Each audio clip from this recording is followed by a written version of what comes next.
Hi guys, my name is Patricija Stalidzane and I'm a professional race car driver.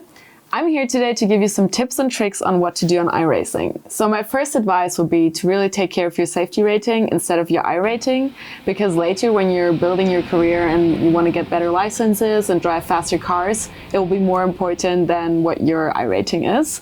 So really take care, don't crash and don't have too many contacts while you're racing the smaller championships and the smaller cars.